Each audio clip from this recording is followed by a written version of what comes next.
From the outside, this house in Serbia looks like a regular apartment building, the kind you'd walk past without giving it a second glance.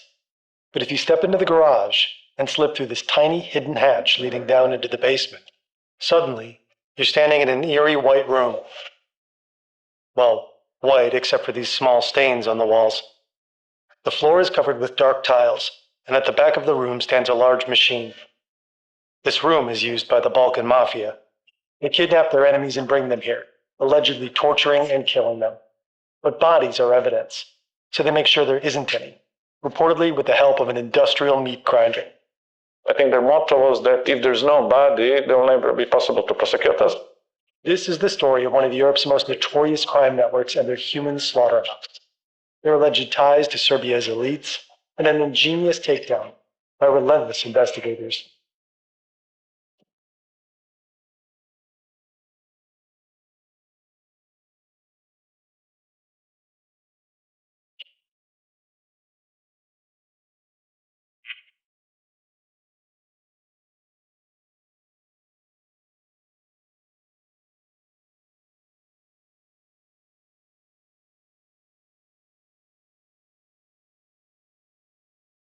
Trigger warning.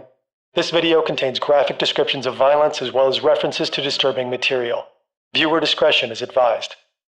Much of what we know about this case stems from an indictment by the Prosecutor's Office for Organized Crime in Serbia, as well as reporting by the Organized Crime and Corruption Reporting Project and the Serbian investigation portal Creek. Their work has been crucial in uncovering this story. You can find links in the description. Chances are you'd struggle to find Serbia on a map. It's a landlocked country, south of Hungary, next to Romania. Roughly 6.5 million people live here. Politically, it's run by the right-wing SNS party. Aleksandar Vučić has been president since 2017. On the streets of Serbia, the Balkan Mafia has a strong presence. Two clans play a major role, the Kavač and the Škaljari. Their story begins in a neighboring country. Kotor is one of the most beautiful towns in Montenegro. This is Stevan Dojčinović. He's the editor-in-chief of the Serbian investigative portal Creek. They have really has a huge old town, which is really nice, and it's popular tourist area. And there's a lot of basically sailors that actually coming from this town. In the 2000s, a single criminal group called the Kotor clan operated here. It was under the rule of drug lord Darko Šarić. For more than a decade, he controlled a significant share of the cocaine trade into Europe, until he was arrested in 2014. And after a cocaine deal went wrong in Spain, the group split into two clans, the Kavač and the Škaljari, named after two villages in the region. These two clans don't just operate in Montenegro. They're active across the Balkans and traffic drugs all over Europe. Basically, the role of Balkan organized crime group is to transport big amounts of drugs from South America to Europe, and then usually they sell these drugs to European gangs. They will not deal with distribution. The Kavač and the Škaljari are locked in a violent conflict. This basically means they're hunting each other down. I cannot even count anymore, but it was definitely more than 100 murders were connected in this war of these two gangs. More than 100, definitely. And then in different countries, they found groups to join one another's side. Like in Bosnia, some of the Bosnian criminal groups joined more like Škaljari, others joined the Kavač gang. As a result, the conflict between the Montenegrin clans has spilled over into neighboring countries: Croatia, Bosnia, Slovenia, and Serbia. In Serbia, they were looking for like local Serbian allies that they found, and as one of their most important allies in Serbia was this criminal group around Belgrade.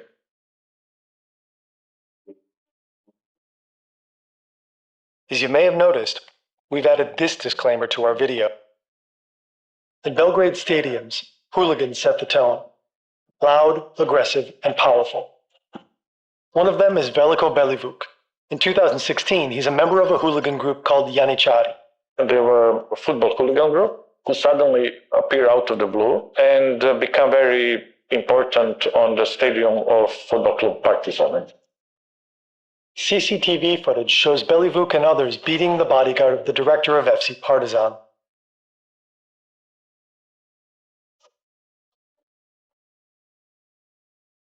After Janičari's leader is murdered, Belivuk takes over. According to the New York Times, he renames the group Principi because he acts on principle. But the name also carries an association with Gavrilo Princip, a nationalist whose assassination of Archduke Franz Ferdinand of Austria set off World War I. Over time, Belivuk transforms. He's no longer just a leader of hooligans. He became one of the top allies of Kavač gang. Principi begins to operate as a major outpost for the Kavač. In 2020, the war between the Kavač and the Škaljari is still raging. Belivuk and his group play their part in the war on Serbian soil. And they come up with an idea, one that takes the violence to a whole new level. They start looking for a place to kill and destroy the evidence. They found a house which was very close to the river, on the outskirts of the Belgrade. This building will become their slaughterhouse. Inside, they set up a torture chamber. This is where they'll bring their victims, mostly members of rival gangs. So it's really perfectly hidden. Inside of the house was like normal house. But if you manage to open this wall, then you have small corridor. And then what waits you under the stairs will be like a big room, which will be usually wrapped into the plastic, prepared for the murder, and with one chair. That's all. For me, more scary part than this was actually how they were like bringing victims. Most of these people actually lured inside of the house. One of the victims is a man we'll call Luka Maric, not his real name. He's a leader of a rival partisan hooligan group and an important associate of a man called Filip Korac. Now, Filip Korac is an important organized crime figure from the Serbia who sided with Škaljari gang. That means Luka has ties to the enemy. In August 2020, his wife is making dinner and feeding their 2 babies. Luka heads out to buy guns. He was afraid for his life that moment, so he kind of felt something could happen. He wanted to buy new guns, most likely in order to better protect himself. According to the indictment, he meets a friend he trusts on a dirt road beside an empty field. Luka doesn't know it yet, but his friend has betrayed him. The meeting is a trap. Belivuk and his gang are waiting for him. Their modus operandi would be to find a person which is very close to you, which then they will make to shift the sides and start working with them. And then they will use somebody you trust to actually lure you. So this happened in this case. They jump him, tie him up, and take him to the slaughterhouse. Then they drag him inside, force him to unlock his phone, and go through his contacts. The first moment he understood it, basically, he's done. According to the indictment, Belivuk and his gang begin to torture him.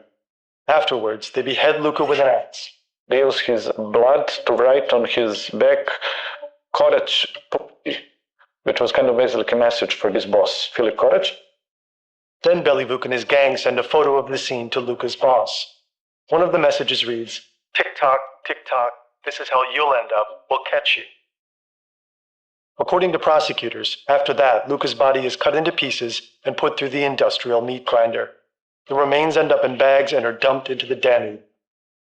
River was the kind of final stage of dismantling the body, which started inside of the house when they will basically chop the bodies and grind them through this machine until they literally become, let's say,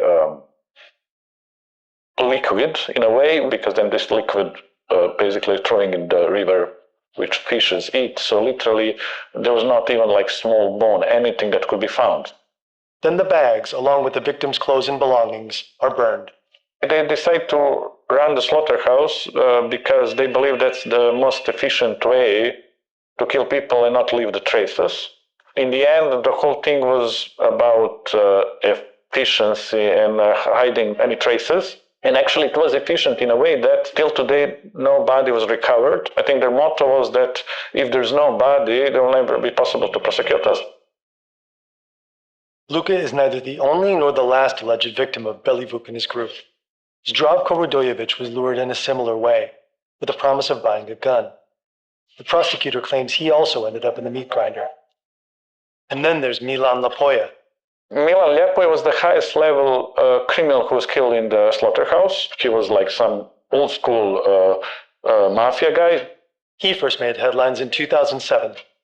Back then he was part of a group of notorious jewel thieves known as the Pink Panthers. It's like the group that Hollywood movies were made about. Their Dubai job, the Wafi Mall heist, was legendary. In just 170 seconds, they stole millions in jewelry and sped off in their Audis. But Interpol eventually caught up with them. DNA evidence linked Lapoja to the heist. He was ultimately arrested and sentenced to 9 years in prison. After that, he returned to his hometown in Serbia and got in bed with the Škaljari clan. By 2020, he had a new job. He took role in one attempt to murder the leader of Kavač gang, Zvitser, in Ukraine. He was shot a couple of times, but he managed to survive. Lepoya was allegedly involved in planning the attempted killing. Now the Kavač clan wants revenge. Like Luka, Lepoya feels threatened. He starts looking for extra protection and considers buying an armored car. Belivuk and his gang hear about that and lure him into a trap. And they call him to come to this house in Ritopek. Instead of buying a car, he too ends up in their torture room. And it's interesting how he reacted. So he was down in this chamber. He saw they came with the axe to chop him. He reacted in a way like, well, what do you do? He said, like, this is very bizarre. I'm not for this kind of stuff. And he said, I'm for, like, we can do fist fighting, we can shoot with the guns, but this thing, no. And this is really interesting because you can see really kind of big difference between his older generation. These new young guys were like kind of very much brutal even. Stevan calls Belivuk and his group a millennial mafia, a generation of criminals that doesn't just kill, but turns violence into a spectacle. And though Lepoya fights for his life, there's no escape. But how do we know all of this? Time to talk about Sky. Sky Global was founded in Canada in 2008. The company runs an encrypted messaging network, and it sells phones that come with this ultra-secure network pre-installed. A lot of users switched to Sky phones after a similar encrypted phone provider was taken over and then shut down by the authorities. The camera, microphone, and GPS are all disabled in Sky phones. The encrypted messenger Sky ECC is hidden inside the calculator app. Users access it by entering a specific code. And then you use your nickname, which you create, to communicate with other nicknames through this Sky network. So it was basically a way how basically criminals can speak. You can choose for your messages to automatically delete. If the phone isn't used for a certain period of time, it'll erase itself. There are also features like a panic password and a kill switch. The phones can be accessed remotely to instantly wipe all data from them. The company is so confident in its privacy protections that it offers $5 million to anyone who can break their encryption within 90 days. Sky phones are perfect for people who value privacy above all else. And they're quite popular with criminals. You can't just walk into a store and buy one. They're distributed through a complex network of distributors and lower-level resellers. This man, known as the Smiling Butcher, claims he was one of them. So he literally worked for the Sky company and selling their phones. It's unclear whether he worked for Sky Global in any official capacity, but he's the tech guy for Belivuk's Principi hooligan group, and he makes sure they conduct their business via the Sky network. Belivuk and his henchmen share messages and photos in group chats on Sky ECC. They think they're safe, but they aren't. In the late 2010s, police find more and more Sky phones in the hands of criminals, so they begin investigating the network behind them. Authorities in the Netherlands and France discover that the global Sky communications network mainly runs through two servers. They're both located in a data center of the hosting company OVH in northern France. French authorities install an IP tap on the servers to monitor their traffic. The traffic is encrypted, so they can't read messages yet, but analysts find a way to copy the server's memory. Through that, they obtain an encryption certificate. Using that certificate, French, Belgian, and Dutch authorities develop a method to decrypt Sky ECC's communications. This allows them to read the user's messages. In 2021, a joint team of European law enforcement agencies gets to work. They spend several weeks reading Sky chats in real time. It's a rare moment.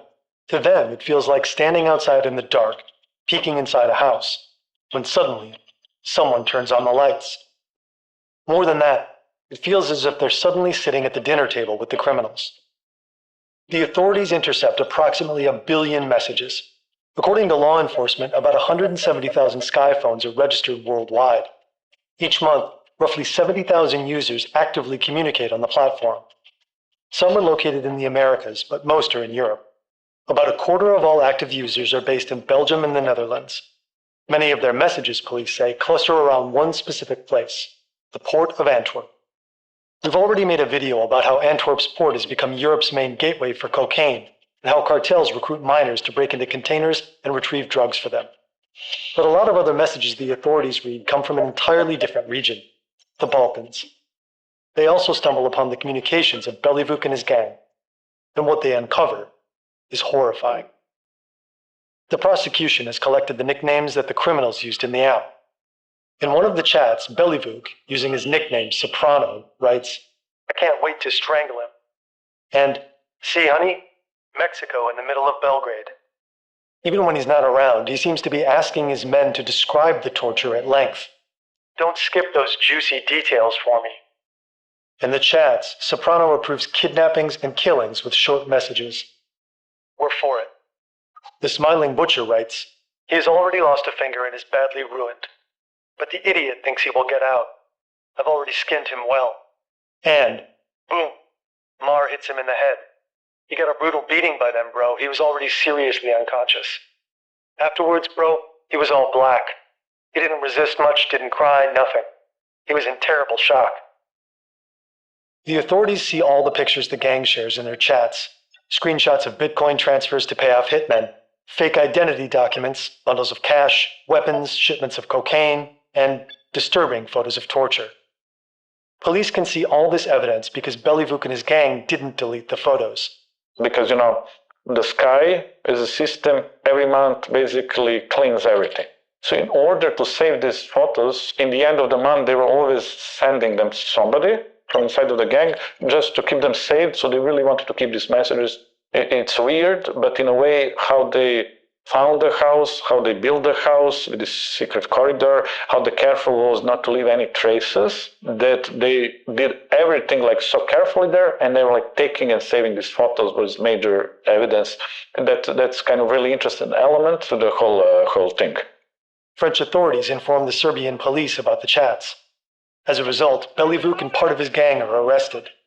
They're charged with criminal association, multiple aggravated murders, drug and arms trafficking, kidnapping, and rape. Hundreds more alleged criminals are arrested in other raids across Europe. In Belgium, more than 100 people are convicted in the country's biggest drug trial ever. Sky Global's CEO, Jean-François Ypes, and former distributor Thomas Herdman were indicted in both the US and France. In the US, Ypes and Herdman are accused of knowingly and intentionally participating in a criminal enterprise that facilitated drug trafficking. In a statement and in an interview with Motherboard, the CEO said that law enforcement was trying to vilify anyone who pushed back against unwarranted surveillance. According to him, the encrypted chat platform existed for one reason: to protect the fundamental right to privacy. After the arrests, the police searched the house in Ridapek. They entered the garage, climbed through the hidden hatch, opened the door, and found evidence of the bloodbath that took place there. The industrial meat grinder. A groove cut into the tiled floor running from one side to the other. Several stains on the walls, on the door, next to a radiator, on the tap, and on the light switches. The Smiling Butcher cut a deal with the authorities. Based on his testimony and the DNA found in the room, authorities believe that at least 7 people were killed in the slaughterhouse. The arrest of Belivuk and his group was celebrated as a major victory for the Serbian authorities, and it also caught the attention of politicians. Danas smo razgovarali o razbijanju kriminalne bande Belivuk Miljković i sa velikim ponosom mogu da kažem da je ova banda razbijena. Dakle, ono što je naša poruka, s ovom bandom smo završili. The Serbian president seemed very pleased that Belivuk and his gang had been arrested. Yet he himself is accused of having enabled figures like Belivuk to operate under quiet protection for years. In 2006, Montenegro broke away from Serbia after a popular vote. The Serbian government under President Tadić followed reformist center-left policies. But ever since Aleksandar Vučić became president in 2017, he's been running the country more like an autocracy. Freedom of expression is limited. Corruption is rampant. The growing frustration with the government has fueled repeated protests over the years. At the beginning of Vučić's first presidency, demonstrations against dictatorship erupted. A year later, another wave of protests followed after an opposition politician was brutally attacked by a group of hooded men. In 2023, a school shooting sparked the Serbia Against Violence protests. And in 2024, the canopy at a freshly renovated train station in Novi Sad collapsed, killing 16 people. And the reason for this is corruption, because of the corruption, everything was badly done. The train station was meant to showcase Serbia's progress, but instead became a symbol of everything going wrong in the country. Huge student-led protests aimed directly at Vučić's government erupted across the country. The authorities responded with violent crackdowns. In the year after the tragedy, more than 80 journalists were physically attacked. Vučić doesn't hesitate to deploy police forces against anti-government protesters. But according to Stevan, he's also using organized crime figures which he's bringing against the protesters. We have government who basically cooperates with organized crime. It's 2017, 2 years before they used the slaughterhouse. A murder shakes Serbia's capital, and Belivuk is caught up in it. The police arrest him and seize his phone. And they found very interesting WhatsApp messages inside. These chats end up in the hands of journalists who start digging through them. They revealed that Belivuk has some powerful contacts. We found that actually Belivuk in that time was in direct contact with one really important member of Serbian gendarmerie. That's a specially trained paramilitary unit within the Serbian police. This is his photo from army, but from army he moved to the police and he became one of the top persons in Serbian gendarmerie. And they were like daily, every day communicating. And we see from the messages basically he was approving and advising Belivuk what to do. Belivuk will say, I need to go after these guys. And he say like, no, keep quiet or do this, do this. This member of the Serbian gendarmerie, according to the messages Creek has seen, effectively acted as Belivuk's superior.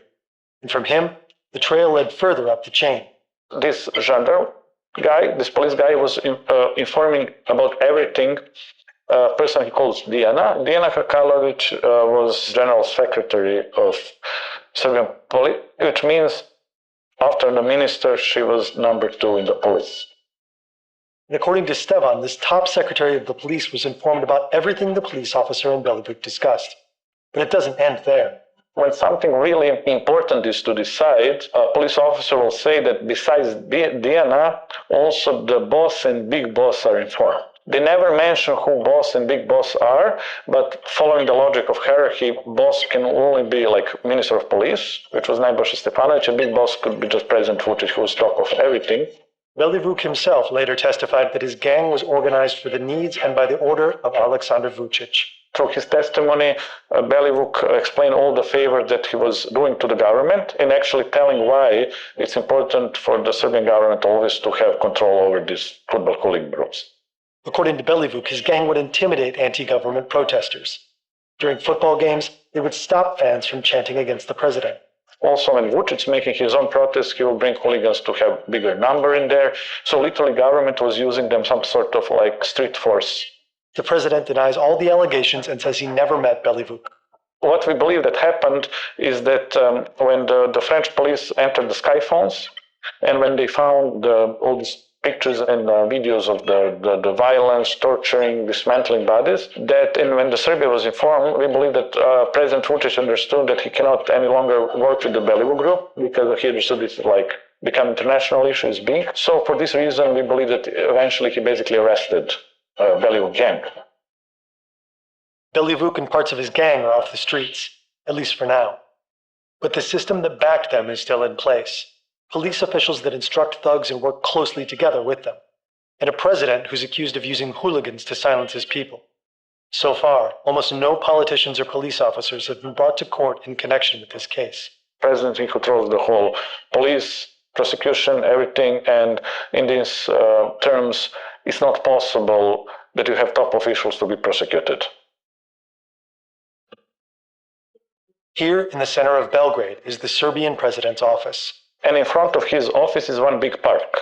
And it was a really nice park before, but what the president did, he created some sort of camp there, and inside their camp, where he brought a lot of these criminals. Stevan and his team at Creek identified many of them as members of organized crime, people with long police records of violence and drug smuggling. And according to Stevan, the president uses these criminals as guards of a sort in front of his office. So the protester can never really come very close to him. We asked the Serbian president for a statement, but didn't receive a response. So the whole point is that the Belivuk group is out, but I mean the modus is still there, and until we have this sort of government now and our president on power, nothing will change. He will always bring in these guys. He will encourage organized crime structures, helping them because he also have this value from them because they will protect him on another way.